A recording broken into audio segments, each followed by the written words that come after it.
So Schoology offers a lot of accessibility features that are already built in. So you'll notice up here we have the immersive reader. That's an option that works on laptops that will also do some text to speech for you. So using immersive reader, you can click on it. Like I said, it's great for us that have laptops, but since all of our students have Chromebooks, it does not work for them.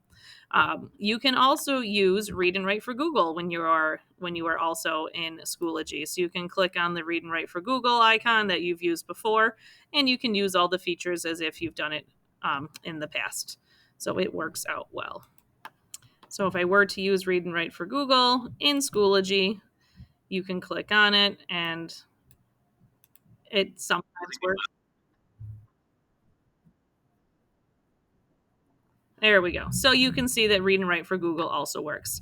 Now, when you are creating a Schoology assessment, there are accessibility features that are already built in. So I have one already created here, Ancient Greece Reading Comprehension, and you will see when I set up the assessment, there are lots of toggles that you know and tools that you can choose to have on some basic test taking strategies, flag questions for review, eliminate answer choices. Those are skills and strategies we want all of our students to use.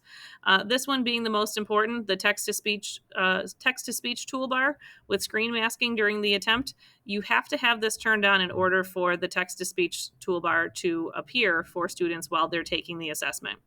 Highlighting text is also a good feature, and the notepad. So just make sure those are turned on. It's not only beneficial for the students with disabilities, but the ones that do not.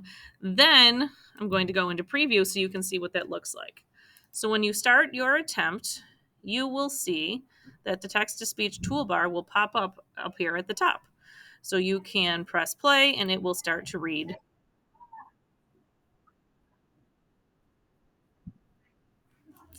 It will read it right to you. You will see there's some other tools that are available. There's a translation feature. There's a dictionary feature. So if I were to click on soil, I could click on dictionary, and it will give me the definition. This gives the picture dictionary, very similar to read and write. There's a screen masking tool. So if you have kiddos that get overwhelmed by too much visual information, you can click on there. Going to turn that off. And then there's also some settings. You can change the background color, change the reading color in the screen masking.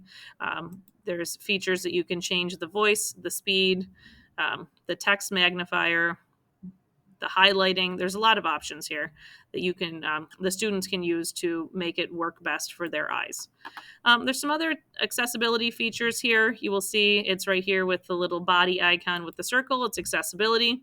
You can change this color scheme, especially with our students that have some sort of Erlin background. Sometimes this works better for them than turning on the screen masking, or just certain people's eyes, it works better for them.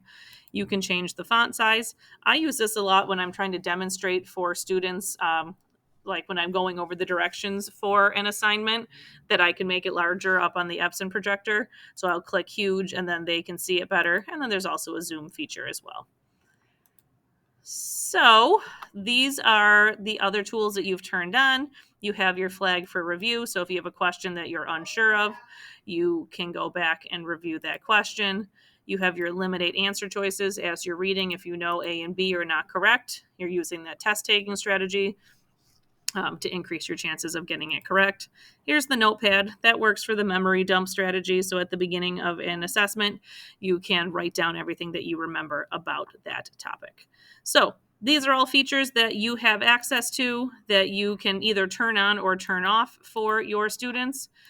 And when you're setting up the assessment, you just have to make sure that you're clicking on those tools in order for them to be available. If you have any questions, please let us know.